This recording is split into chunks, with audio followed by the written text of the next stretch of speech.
আলহামদুলিল্লাহ ওসসালাতু ওয়াসসালামু আলা রাসূলিল্লাহ ওয়া আলা আলিহি ওয়া সাহবিহি ওয়া মান ওয়ালাহ। আজ একটি বিশেষ ফজিলতপূর্ণ বরকতময় রাতের সম্মুখীন আমরা। এই রাত সম্পর্কে একটি বার্তা পৌঁছে দেওয়ার জন্য আপনাদের সামনে উপস্থিত হওয়া। এই রাতকে আমাদের উপমহাদেশে শবে বরাত হিসেবে আখ্যায়িত করা হয়। হাদিসের ভাষা এবং আরবি ভাষায় এটাকে লাইলাতুন নিসফ মিন শাবান বলা হয়। তো মূলত এই রাতকে কেন্দ্র করে আমাদের দেশে সাধারণত ২ টি পক্ষ বাড়াবাড়ি এবং ছাড়াছাড়ির পর্যায়ে আম বেশ আপনার বিতর্কে লিপ্ত হন। কেউ একেবারে এটাকে ছেড়ে দেওয়ার পক্ষে এবং ছেড়ে দেয়ার পক্ষ নিয়ে এমন ভাষায় তারা বিরোধিতায় লিপ্ত হন এবং নিন্দা করেন, যেই ভাষা আসলে প্রকাশ করার অযোগ্য অনেক সময়। তো আর যে পক্ষ এটাকে বরকতপূর্ণ এবং পালনীয় মনে করেন, তাদের মধ্যে পালনের ব্যাপারে এবং উদযাপনের ব্যাপারে যথেষ্ট রকমের বাড়াবাড়ি দেখা যায়। তারা বিভিন্নভাবে সেটাকে উদযাপন করতে যান, যেটা আসলে শরীয়তের সাথে কোনো সম্পৃক্ততা তার নেই। এবং আমাদের শ্রেষ্ঠ যুগ যে সাহাবা-একরামের যুগ এবং তাবেঈনদের যুগ এবং তবে তাবেঈনদের যুগ, এই পর্যায়ে, এই সিস্টেমে, এই নিয়মে তারা এটাকে পালন করেননি। তো মূলত দুপক্ষই ভুলের মধ্যে আছেন। যারা একেবারে ছেড়ে দেওয়ার পক্ষে তারাও ভুল করেন। যারা পালন এবং উদযাপন করতে গিয়ে বিভিন্ন রকমের বাড়াবাড়ি করছেন তারাও আসলে ভুলের মধ্যে আছেন। তো মাঝামাঝি কথা হলো আপনার এই রাতের ফজিলত এবং বরকতপূর্ণ হওয়ার ব্যাপারে এটা সহিহ হাদিস দ্বারা, বিশুদ্ধ হাদিস দ্বারা সাব্যস্ত। এই রাতকে কেন্দ্র করে বিভিন্ন হাদিস বর্ণিত হয়েছে, কিন্তু তার মধ্যে অধিকাংশই দেখা যাচ্ছে যে আপনার খুব দুর্বল এবং বানোয়াট, মওযু এবং যঈফ হাদিস। হাদিসের আ নিরীক্ষা, তাহকিক, বিচার বিশ্লেষণের ক্ষেত্রে আমাদের নিকট অতীতের যে সমস্ত আপনার উলামায়ে কেরাম এবং বড় মুহাক্কিকগণ চলে গেছেন, তার মধ্যে একজন হলেন হযরত আল্লামা নাসিরউদ্দিন আলবানী রাহিমাহুল্লাহ। আরব দুনিয়া যার হাদিসের তাহকিক এবং বিচার বিশ্লেষণ সম্পর্কে আ যথেষ্ট গ্রহণীয় তিনি। এরকম একজন মানুষ এই লাইলাতুন নিসফ মিন শাবান বা শবে বরাতের হাদিস ফজিলত সম্পর্কে একটি হাদিসকে বিশুদ্ধ এবং সহিহ বলে গেছেন। হাদিসটি হলো রাসূলুল্লাহ সাল্লাল্লাহু আলাইহি ওয়াসাল্লাম ইরশাদ করেছেন, ইন্নাল্লাহা লা ইয়াত্তালি'ু লাইলাতান নিসফি মিন শাবান ফায়াগফিরু লিজামি'i খালকিহি ইল্লা লিমুশরিকিন আও মুশাহিন। আখরাজাহু ইবনে মাজাহ ওয়াল বাইহাকী আন আবি মুসা আল-আশআরী রাদিয়াল্লাহু আনহু। হযরত আবু মুসা আল-আশআরী রাদিয়াল্লাহু তাআলা আনহু থেকে বর্ণিত, ইমাম ইবনে মাজাহ এবং বাইহাকীর রওয়ায়াত বর্ণনা, যে আল্লাহ রাসূল সাল্লাল্লাহু আলাইহি ওয়াসাল্লাম বলেছেন, আল্লাহ তাআলা লাইলাতুন নিসফি মিন শাবান মানে শবে বরাতের রাতে, শবে বরাতে এই রজনীতে, বিশেষ রজনীতে আল্লাহ তাআলা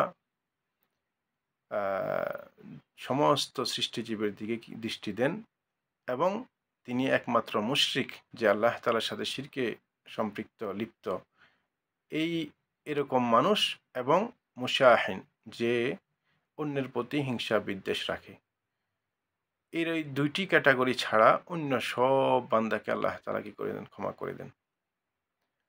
তো মুশাহিন থেকে, যে আপনার অন্য ভাইদের সাথে বিভেদে লিপ্ত বিভিন্ন রকমের, অথবা আপনার যারা বেদাতে লিপ্ত দ্বীনের মধ্যে, এরকম আপনার এই গোষ্ঠীকেও আপনার বোঝানো হয়েছে। তো এই সহিহ হাদিস দ্বারা প্রমাণিত যে এই রাতের একটা বিশেষ ফজিলত রয়েছে। তো যেহেতু রাতটার বিশেষ একটা ফজিলত রয়েছে, সেক্ষেত্রে এটাকে ফজিলতপূর্ণ মেনে এবং মোবারক রাত মেনে এর মধ্যে এটাকে বিশেষভাবে আমল যদি কেউ করে, একাকী নিজেদের ঘরে কোনো ধরনের আপনার অনুষ্ঠানাদি আয়োজন না করে, যেটাকে মাহফিল বলা হয়, মাহফিল ইত্যাদি আয়োজন না করে, এবং বিশেষ কোনো নামাজ, বিশেষ কোনো আপনার আমল ইত্যাদির সাথে সম্পৃক্ত না করে, যদি স্বাভাবিকভাবে নিজেদের ব্যক্তিগত আমল, কারণ নফল নামাজের মধ্যে আপনার মূল হইল নফল নামাজের মধ্যে একাকী আমল করা। নফলের ক্ষেত্রে কোনো সামষ্টিক বা সমষ্টিগত আমল নেই। সমষ্টিগত নামাজ, সমষ্টিগত রোজা, সমষ্টিগত জিকিরের হালকা করা, এটা নফল আমলের ক্ষেত্রে স্বীকার্য নয়। নফলের মূলই হইল যে নফল একাকী করে। আপনি নামাজ পড়বেন, নফল নামাজ পড়বেন, একাকী নামাজ পড়বেন, নফল জিকির করবেন, একাকী করবেন, কোরআন তেলাওয়াত করবেন একাকী বসে। নিজেদের ঘরগুলোকে আপনি মসজিদ বানান, নামাজের জায়গা বানান। আল্লাহ রাসূল সাল্লাল্লাহু আলাইহি ওয়াসাল্লাম ইরশাদ করেছেন, লা তাজআলু বুয়ুতাকুম কুবুরা, তোমরা তোমাদের ঘরসমূহকে কবর বানাইও না। কবর বানাইও না মানে কি? কবরস্থানে নামাজ আদায় হয় না। তদ্রূপভাবে তোমরা তোমাদের ঘরগুলোকে এমন বানাইও না যে সেখানে নামাজ আদায় হয় না। ঘরকে মসজিদ বানান, নফল নামাজ ঘরে আদায় করেন। এমনিতেই তো সুন্নত নামাজ এবং নফল নামাজ ঘরে আদায় করা উত্তম মসজিদের থেকে। কিন্তু আমাদের ঘরে সেই পরিবেশ নাই। আমরা ঘরে আপনার সেরকম একটা পরিবেশ তৈরি করি না। এই কারণেই আমাদের আমরা মসজিদে যাই, যেকোনো নামাজ আমাদের মসজিদে যাইয়া পড়ার জন্য আমরা উদ্বুদ্ধ হই বা মসজিদে যাইয়া নামাজ পড়ি। নফল নামাজ এবং সুন্নত নামাজগুলো মসজিদেই আমরা আদায় করি। তো মূল কথা হলো যে এই রাতের আপনার ফজিলতপূর্ণ হওয়ার ক্ষেত্রে শক্তিশালী ভিত্তি আছে। সেই ভিত্তিকে সামনে রেখে আপনারা একাকী ইবাদত করুন। নফল নামাজ পড়েন, কোরআন তেলাওয়াত করেন, জিকির করেন, সদকা করেন। যদি আপনি কবরস্থানে যেয়ে জিয়ারত করতে চান, আপনার পূর্বপুরুষের জন্য জিয়ারত করে আসেন, সওয়াব পৌঁছায় আসেন, তাদের জন্য দোয়া করে আসেন, একাকী দোয়া করেন আল্লাহ তাআলার নিকটে। তাহলেই আপনার এই ফজিলতপূর্ণ এবং বরকতময় রাতটা আপনার জন্য কাজে আসবে এবং আল্লাহ তাআলার নিকট আপনার যদি আমলগুলো কবুল হয়ে যায়, আপনি অশেষ সওয়াবের ভাগী হবেন। আর যারা বেশি বাড়াবাড়ি করেন, যেমন মনে করেন বাজি ফোটানো, এটা তো একেবারে নিন্দনীয় কাজ। এটার দ্বারাই তো আপনার মানুষ কষ্ট পায়। এটা তো আপনি কবিরা গুনাহে লিপ্ত হলেন। মানুষকে কষ্ট দেওয়া বড় গুনাহ, কবিরা গুনাহ, যেটা তওবা করা ছাড়া মাফ হবে না। এর মধ্যে আপনার যদি কেউ খুব বড় আকারে আপনার মাইক লাগাইয়া উচ্চস্বরে মানুষকে এবং দীর্ঘ গভীর রাত পর্যন্ত আপনার এভাবে কোনো মাহফিল করে, বা সেক্ষেত্রেও দেখা যাচ্ছে যে আশপাশে যদি হাসপাতাল থাকে বা কোনো ঘরে রোগী থাকে তাদেরও কষ্ট হয়। এমনও যেন না হয়। তো রোজা রাখার ব্যাপারে অনেকে আপনার ১৫ তারিখটা শুধুমাত্র এই লাইলাতুন নিসফি মিন শাবান বা শবে বরাতের রোজা রাখা, শবে বরাতকে উপলক্ষে নির্দিষ্ট করে রোজা রাখে। এই ব্যাপারেও কোনো সহিহ হাদিস পাওয়া যায় না। শুধু নির্দিষ্ট করে ১৫ তারিখটা রাখা। আল্লাহ রাসূল সাল্লাল্লাহু আলাইহি ওয়াসাল্লাম প্রতি মাসের মধ্যে ৩ টা রোজা রাখতেন। প্রতি মাসে, যেটাকে আইয়ামে বীজ বলা হয়, সবাই জানেন। ১৩, ১৪, ১৫। যেহেতু শবে বরাতের রোজাটা ১৫ তারিখ পড়ে, তাহলে আপনি যদি আপনার সুন্নতে মুআক্কাদা, যেটা স্বতঃসিদ্ধ সাব্যস্ত সহিহ বিভিন্ন হাদিস দ্বারা সাব্যস্ত, সেই আমলটাকে আপনি করেন।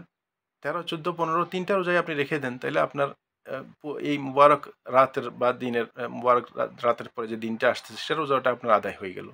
আর শাবান মাসে তো অধিক হারে রোজা রাখার কথা আল্লাহ রাসূল সাল্লাল্লাহু আলাইহি ওয়াসাল্লামের সহিহ হাদিস থেকে, বিভিন্ন সহিহ হাদিস থেকে সাব্যস্ত হয়। তো আয়েশা সিদ্দিকা রাদিয়াল্লাহু আনহা বলেন যে, আমরা তো এমন দেখেছি আল্লাহ রাসূল সাল্লাল্লাহু আলাইহি ওয়াসাল্লাম যেন উনি পুরো শাবান জুড়ে রোজা রেখে দিবেন। অথচ আল্লাহ রসুল রমজান ছাড়া অন্য কোনো মাসে পুরো মাস রোজা রাখেননি। এত অধিক হারে রোজা রাখতেন। এটা একটা কারণও আছে। একে তো হইলো সামনে রমজান মাস আসতেছে, নিজেকে একটা তদরিবের মধ্যে, একটা ট্রেনিং এর মধ্যে রেখে রমজানের জন্য প্রস্তুত করা। আর দ্বিতীয় হইলো, যেহেতু রমজান আসতেছে, এর আগে হলো আপনার শাবানের আগে হলো রজব মাস। রজব মাসটা হইলো আপনার যে সমস্ত ৪ টা মাস আছে, যেগুলা আপনার আশহুরে হুরুম বলা হয়, যে সমস্ত মাসগুলোর মধ্যে যুদ্ধ বিগ্রহ হারাম, সেই রজব মাসটাকে আরবরা যথেষ্ট সম্মানের সাথে আদায় করত, আপনার থাকতো। রজব শেষ হইলে রমজান মাস আসতেছে, আবার শ্রেষ্ঠ মাস, মাঝখানে পড়ে যায় শাবান। এই মাসটা আপনার তারা গাফিল হয়ে যেত এক্ষেত্রে আমল ইত্যাদি থেকে। তো এই জন্য আল্লাহ রসুল সাল্লাহ আসলাম এই মাসের মধ্যে আমলের উপরে খুব গুরুত্ব দিতেন। আর অন্য হাদিসে আসছে যে শাবান মাসের মধ্যে বান্দার আমল আল্লাহর নিকট পেশ করা হয়। এই জন্য আল্লাহ রসুল সাল্লাহ আসলাম, যে আমি ভালোবাসি যে আল্লাহ তাআলা আমার আমলগুলা, আমার বৎসরের আমলগুলো আপনার আল্লাহর নিকট রোজা অবস্থায় যেন পেশ করা হয়। তো অন্যান্য হাদিসে আসছে যে সপ্তাহের আমলগুলো সোমবারে এবং বৃহস্পতিবারে আল্লাহর নিকট পেশ করা হয়। তো মূলত শাবান মাসের মধ্যে পুরো বছরের আমল একসাথে আল্লাহর নিকট পেশ করা হয়। আর সপ্তাহের আমলগুলো বৃহস্পতিবার এবং সোমবারে আল্লাহ তাআলার নিকট পেশ করা হয়। তদ্রূপভাবে দিনের আমলগুলো রাতের শুরু হওয়ার পূর্বে আল্লাহর নিকট পেশ করা হয়। তেমনিভাবে একজন মানুষের জীবনের পুরো আমল, যা কিছু সে করছে ভালো মন্দ, সে এক এক পুরো আমলটা যখন তার রূহ আল্লাহ তাআলা কবজা করেন, তখন একসাথে কি হয়? আল্লাহ তাআলার নিকট পেশ করা হয়। তো বছরের আমল, সপ্তাহের আমল, দিনের আমল আপনার এভাবে আল্লাহ তাআলার নিকট বিভিন্নভাবে পেশ করা হয়। তো আল্লাহ তাআলা আমাদেরকে বুঝার তৌফিক দান করুন। আমাদেরকে বাড়াবাড়ি, ছাড়াছাড়ি, এই রাত সম্পর্কে বাড়াবাড়ি এবং ছাড়াছাড়ি থেকে মুক্ত রেখে আল্লাহর নৈকট্য লাভের তৌফিক দান করুন।